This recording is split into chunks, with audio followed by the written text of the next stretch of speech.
আসসালামু আলাইকুম। সম্মানিত মুসল্লিবৃন্দ, কেমন আছেন আপনারা? আমি আপনাদের ইমাম সাহেব বলতে আসি, যিনি কুরবানির আগে প্রতি জুমায় আপনাদেরকে কুরবানির ফজিলত সম্পর্কে বহুত গুরুত্বপূর্ণ বয়ান শোনায়, কিন্তু তার নিজের একটা ছাগল কুরবানি দেওয়ার মতো সামর্থ্য নাই। যিনি ঈদে আপনার বাচ্চাদের নতুন নতুন কাপড় চোপড় কিনে দেওয়ার জন্য বয়ান করেন, কিন্তু তার নিজের বাচ্চারে একটা পাঞ্জাবি কিনে দেওয়ার মতো পয়সা তার থাকে না। সমাজের মানুষ যার নেতা বলে ডাকে, কিন্তু দিন শেষে যার সাথে আচরণটা করে গোলামের মতো।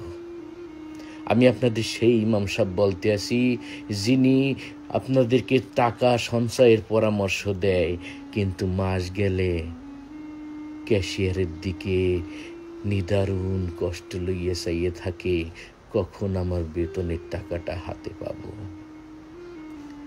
আমি আপনাদের সেই ইমাম সাহেব বলতে আসি, যিনি আপনাদের সাথে লইয়ে হাত তুলে মুনাজাত করে, আয় আল্লাহ, প্রবাসে যারা আছে, ব্যবসায়ী ভাই যারা আছে, সবার টাকা পয়সায় তুমি বরকত বাড়াইয়া দাও, কিন্তু তার নিজের পকেটের টাকার কোনো বরকত নাই।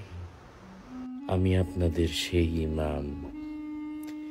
ঈদের নামাজ শেষে আপনারা হাসি মুখে কুলাকুলি করতে করতে বাড়ির দিকে চলে যান, আর আমি আমার হুজরে যাইয়ে চিন্তা করতে থাকি, আমি যখন বাড়িতে যাব, আমার ছেলেরা যখন আইসে আমার হাতে পায়ে ধরে বলবে যে বাবা সালামির টাকা কোথায়, তখন আমি তাদেরকে কি জবাব দেব?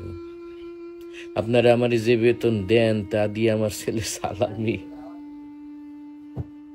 সংসারের বাজার খরচও হয় না।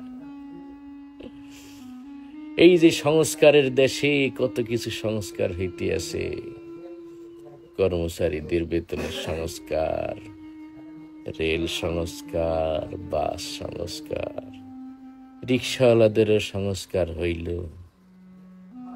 এই যে গ্রাম অঞ্চলের ৩,০০০ টাকা বেতন পাওয়া ইমাম সাহেবের সংস্কার আদৌ কি কোনো সরকার করবে?